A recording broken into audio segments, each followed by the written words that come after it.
Advantages or benefit of GST. तो हम लोग इस वीडियो में समझने वाले हैं बेसिकली कि जीएसटी का एडवांटेजेस या फिर बेनिफिट क्या है।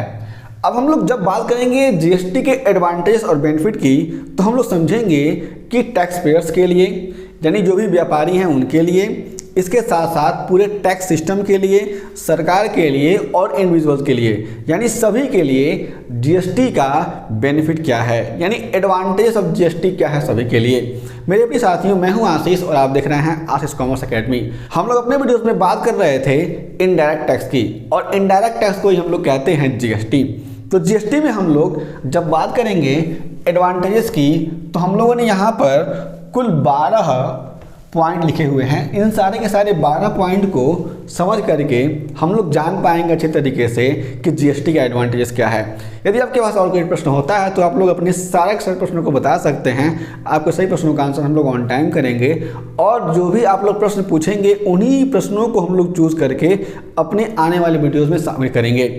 तो हम लोग बात करेंगे एडवांटेजेस की। तो हमें समझना है कि अगर जीएसटी भारत में आया, जो भी हमारे पास पुरानी टैक्स प्रणाली थी, यानी ओल्ड टैक्स रेजिम जिसे हम लोग कहते हैं, तो उसके होने में क्या कमियां थी, उन्हीं कमियों को दूर करके भारत में जीएसटी को लाया गया। मैं आपको बता देना चाहता हूं कि भारत में जीएसटी के ड्यूअल मॉडल को एक्सेप्ट किया गया है, यानी भारत में जीएसटी का ड्यूअल मॉडल है। अब यहाँ पर हमारे देश में क्योंकि सेंट्रल गवर्नमेंट और स्टेट गवर्नमेंट दोनों अपने अपने हिस्से का टैक्स लगाती है जीएसटी में, तो हम लोग ड्यूअल जीएसटी क्या होता है इसको आगे भी समझेंगे, लेकिन पहले समझ लेते हैं एडवांटेजेस को। तो पहले समझेंगे तो कहा गया है, मैंने यहाँ पे लिखा हुआ है, पहला, boost to make in India initiative. आपको याद होगा कि जो करंट गवर्नमेंट है, बीजेपी की गवर्नमेंट, अगर मैं बात करता हूं अभी 2024 में, तो इसके पहले से ही जब पहली बार सरकार आई थी उस समय से ही एक इनिशिएटिव था कि मेक इन इंडिया इनिशिएटिव। तो जो भी मेक इन इंडिया इनिशिएटिव है, इसमें यह है कि भारत में ही तमाम तरीके के जो भी उत्पाद कंज्यूम किए जाते हैं उनका प्रोडक्शन भारत में ही हो, भारत में ही मैन्युफैक्चरिंग हो। तो जीएसटी के आने से इस पे इफेक्ट ये पड़ा है कि हमारे देश में पहली बात तो one India one tax, one nation one tax था। तो अगर जीएसटी आया तो वन नेशन वन टैक्स हुआ, तो यहाँ पर किसी भी व्यापारी को टैक्स पे करना होता है तो क्या करता है, वह जा कर के जो भी जीएसटी का पोर्टल है वहाँ पे टैक्स को पे कर देता है और अपने इनवॉइसेस के बारे में जो भी जानकारी होती है दे देता है।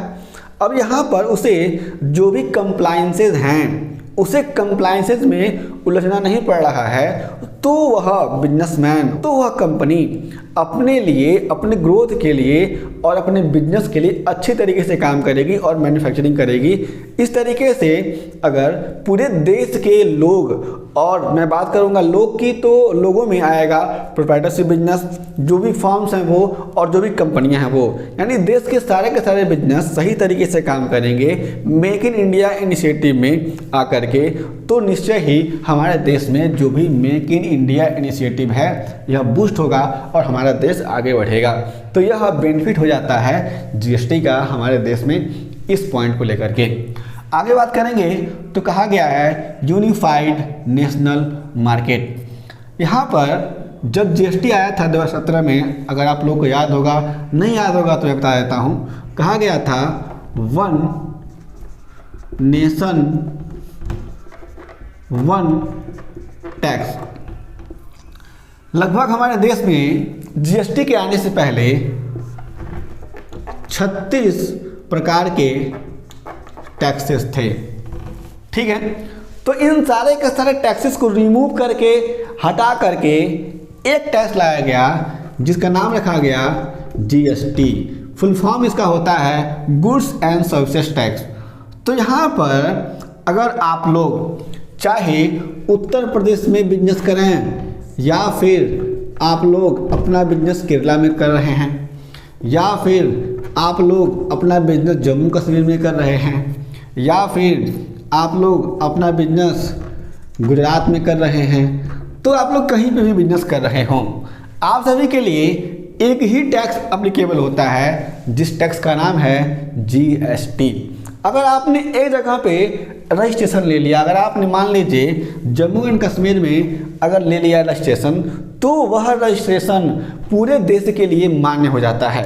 तो एक तरीके से यहाँ पर हमारे लिए यूनिफाइड नेशनल मार्केट की स्थापना हो जाती है, जिसे हम लोग हिंदी में कहते हैं एकल बाजार। यानी हमारे लिए जो भी टैक्स पेयर्स हैं उनके लिए बेनिफिट हो जाता है यह।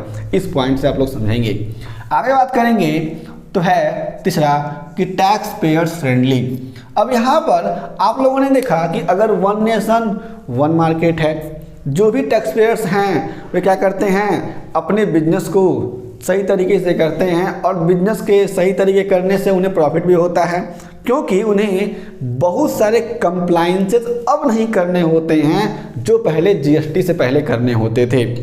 तो यहाँ पर इस तरीके से जब कंप्लायंसेस बहुत कम हो गए हैं और एक व्यापारी अपने बिजनेस पे बढ़िया से ध्यान दे पा रहा है, और अपने बिजनेस को अगर कोई व्यापारी ग्रोथ करेगा तो हमारे लिए हमारी कंट्री भी ग्रोथ करेगी, हमारी कंट्री का भी इकोनॉमिक डेवलपमेंट होगा। इस तरीके से हम लोग कह सकते हैं कि जो भी करों का जंजाल है उसमें अगर व्यापारी न उलझ करके अपने बिजनेस पे ध्यान दे रहा है तो निश्चय ही यह एक बेनिफिट है जीएसटी का, और हमारे लिए जो भी टैक्स पेयर्स हैं उनके लिए भी एक अच्छा माना जा सकता है जीएसटी। हम लोग यहाँ पे देखेंगे तो हमने पढ़ा कि टैक्स पेयर्स फ्रेंडली, यानी बहुत ही फ्रेंडली है टैक्स पेयर्स के लिए। मैं आपको प्रैक्टिकली बताता हूँ कि अगर कोई टैक्स पेयर्स है उसे अगर जीएसटी फाइल करना होता है तो वह बहुत सोचता नहीं है। जो भी उसके प्रोफेशनल्स होते हैं जिनके वहाँ वह टैक्स फाइल करवाता है, उनके वहाँ अपने जो भी इनवॉइसेस होती हैं उनको लेकर के जाता है, उनको दे देता है। वो क्या करते हैं, उसी के हिसाब से इसको टैक्स फाइल करके दे देते हैं। अगर ऐसा कोई व्यापारी है जो खुद ये सब सारे के सारे काम प्रैक्टिकली कर लेता है तो वो बहुत बढ़िया तरीके से, आसान तरीके से फ्लैट जीएसटी पे करके चला आता है, और उसके लिए कोई भी टेंशन नहीं होता है, क्योंकि यहाँ पर इसे क्रेडिट फैसिलिटी भी मिल जाती है। अब आगे और भी पॉइंट को समझेंगे हम लोग तो देखेंगे। अगला है चौथा, रिड्यूस टैक्स इवेजन। आप लोग देखेंगे कि अगर इतनी बढ़िया व्यवस्था कर दी गई है, मक्खन वाली व्यवस्था कर दी गई है, एकदम अच्छी व्यवस्था है कि कंप्लायंसेस नहीं है, आपको सिंगल टैक्स पे करना है। आपके लिए जो भी तमाम तरह के पुराने टैक्स थे, पूरा झोल झाल था, उसको ख़त्म कर दिया गया है। आपके लिए ऑनलाइन पोर्टल दे दिया गया है। आप क्या कर सकते हैं, उस ऑनलाइन पोर्टल पे जा करके अपने जो भी ट्रांजैक्शन आपने किए गए हैं उसके अनुसार आप टैक्स फाइल कर देंगे, तो निश्चय ही आप ये नहीं सोचेंगे कि आपको टैक्स चुराना है। तो यहाँ पर ऑटोमेटिक जीएसटी के आ जाने से टैक्स इवेजन बहुत ही कम हो गया है। कि हमारे देश में आप कहीं पे भी टैक्स इवेजन पूरी तरह से ख़त्म हो नहीं सकता, लेकिन हम लोग ये बेनिफिट मान के चलते हैं कि टैक्स इवेजन बहुत कम हो चुका है। ये हमारे लिए एडवांटेज का काम करता है जीएसटी। तो ये हमारा चौथा एडवांटेज है, यानी बेनिफिट है हमारे लिए जीएसटी के पर्सपेक्टिव में। अब पांचवा है इरेडिकेट करप्शन, यानी करप्शन भी इससे खत्म हुआ है, दूर हुआ है। तो निश्चय ही मैंने आपको बताया कि वन नेशन वन टैक्स है, कंप्लायंसेस कम करने पड़ रहे हैं। तो यहाँ पे जो भी टैक्स पेयर्स हैं वे क्या करते हैं, कर की चोरी नहीं करते हैं। और क्योंकि पहले बहुत सारे के सारे काम मैनुअल होते थे, कागज़ों पे होते थे, तो जो भी अधिकारी यहाँ पर इन्वॉल्व होते थे वे बहुत सारे पैसे कमा लेते थे भ्रष्टाचार करके, यानी लोगों से रिश्वत लेते थे। तो जीएसटी के आ जाने से रिश्वत का भी और भ्रष्टाचार का भी यहाँ पर टेंशन खत्म हो चुका है। यह एक बेनिफिट हो सकता है जीएसटी के पर्सपेक्टिव से हमारी कंट्री के लिए। अगला है नो मैनुअल इंटरफेस। अब मान लीजिए जीएसटी का अगर कोई डिपार्टमेंट है या कुछ भी है, कोई भी दिक्कत आई, आदमी वहाँ पे गया या फिर जीएसटी फाइल करवाने के लिए मान लीजिए गया, तो ये था कि अगर सामने वाले का काम ये ऊपर का आदमी जान रहा है, अगर मान लीजिए 20,000 में हो जा रहा है, फिर भी यह क्या करेगा, लटका के रखेगा, कहेगा कि भाई रहने दो यार, हो नहीं रहा है काम, और तमाम तरह की दिक्कतें हैं हमारे लिए, हम कर नहीं पा रहे हैं, ये है वो है। तो यहाँ पर होत लगेगा तो यह इससे ज़्यादा चार्ज कर सकता था, क्योंकि यहाँ पर सारे के सारे काम मैनुअल होते थे, जो हमारे लिए ओल्ड टैक्स रिजिम था। लेकिन जब से हमारे देश में जीएसटी आया हुआ है तो हम लोगों ने आईटी के माध्यम से यानी इंफॉर्मेशन टेक्नोलॉजी के माध्यम से जीएसटीएन की सहायता से हम लोगों ने, जो भी हमारी सरकार ने वेबसाइट बनाया हुआ है, उस वेबसाइट्स पर सारे के सारे डेटा दिए जाते हैं और डेटा देने के बाद से टैक्स फाइलिंग हो जाती है बहुत ही आसान तरीके से।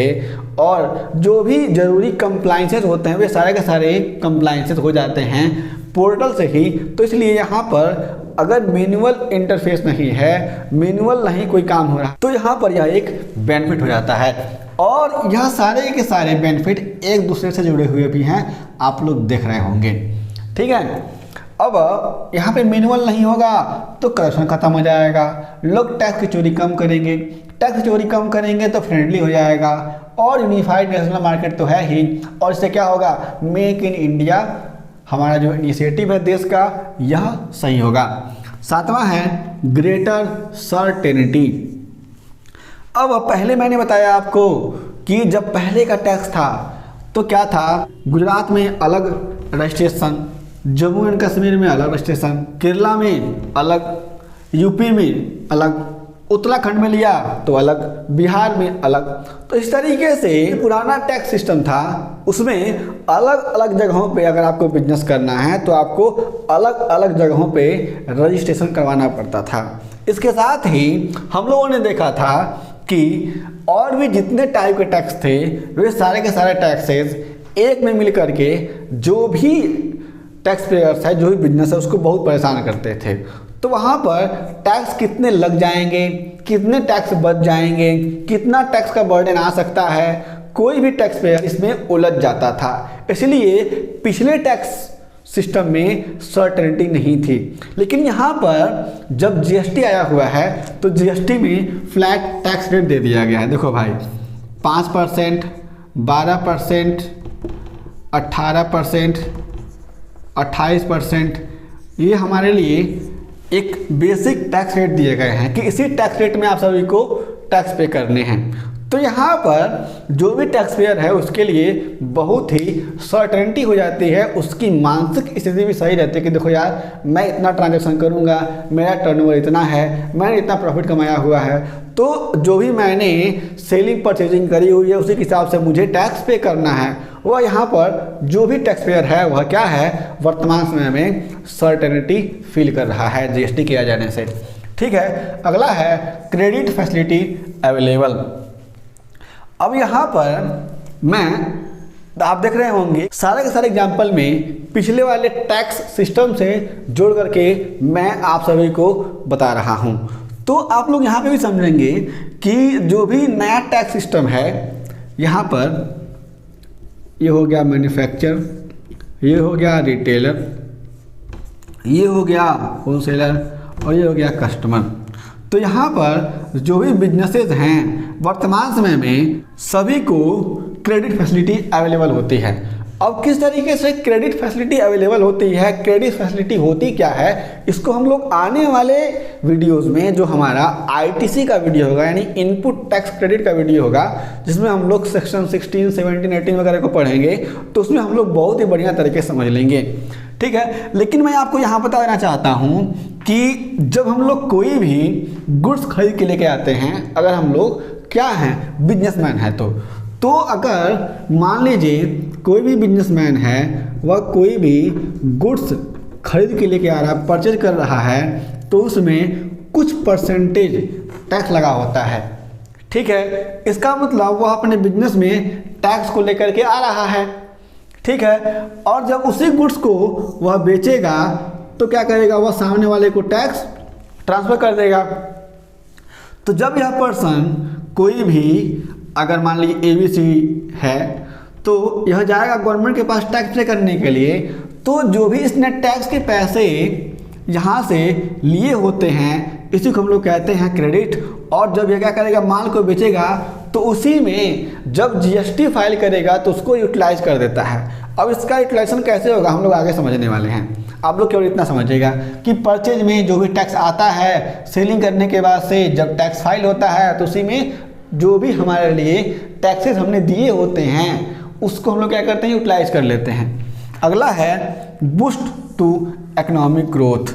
अब सही तरीके से टैक्स फाइलिंग होगी, सही तरीके से कंप्लाइंसेस हैं, सही तरीके से मैन्युफैक्चरिंग हो रही है तो हमारे लिए, हमारे देश के लिए बहुत ही अच्छा है और इकोनॉमी भी ग्रोथ करेगी। लार्ज स्केल पे मैन्युफैक्चरिंग होगा, लोगों को रोजगार मिलेगा और इससे क्या होगा, ओवरऑल इकोनॉमी भी आगे बढ़ती चली जाएगी। ये बात आप सभी के लिए समझने योग्य हैं।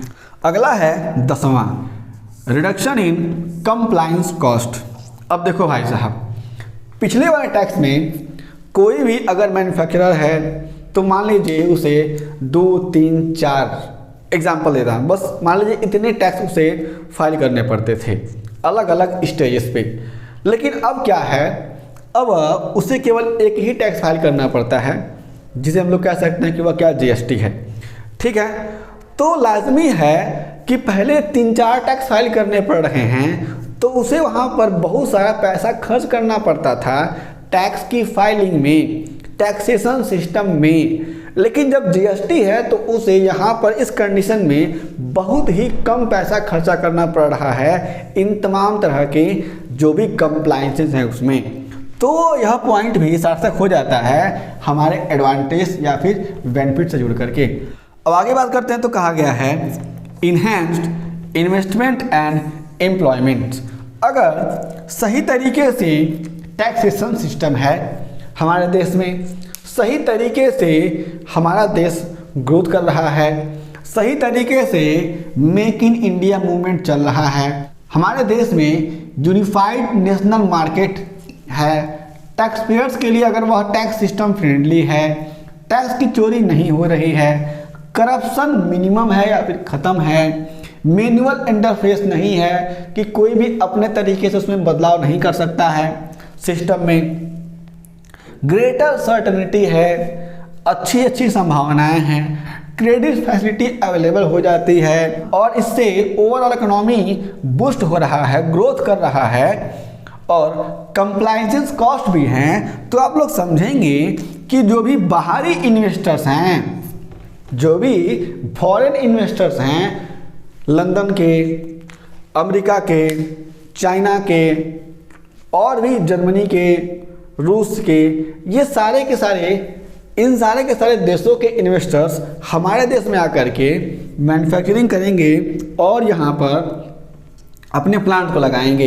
इससे क्या होगा, हमारा देश भी ग्रोथ करेगा और इसके साथ ही हमारे देश में एम्प्लॉयमेंट भी जनरेट होगा। आप लोगों ने सुना होगा कि सैमसंग, नोकिया, एप्पल, ये सारी की सारी कंपनियां हमारे देश में आकर के अब अपनी सुविधाएं दे रही हैं और मैन्युफैक्चरिंग कर रही हैं जिससे हमारे देश में एम्प्लॉयमेंट भी जनरेट हुआ है बहुत सारा।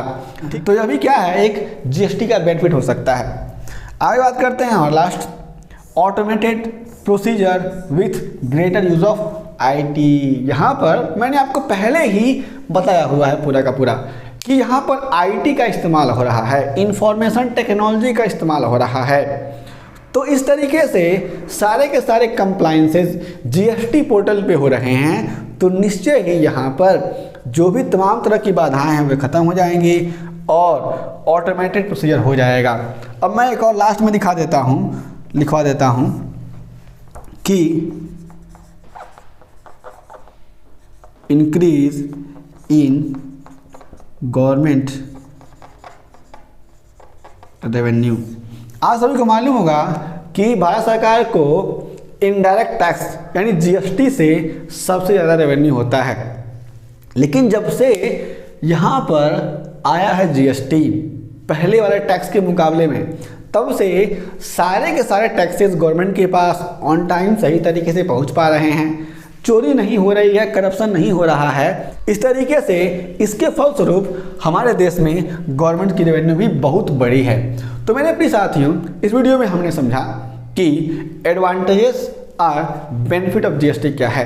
यदि आपके पास और कोई प्रश्न है तो आप लोग अपने सारे प्रश्नों को बता सकते हैं। हम लोग आने वाले वीडियोज़ में आपके सभी प्रश्नों को सुनेंगे, समझेंगे और उनको शामिल करेंगे अपने आने वाले वीडियोज़ में। हम लोग फिर से मिलेंगे जीएसटी के एक नए धमाकेदार वीडियो के साथ। तब तक के लिए जय हिंद।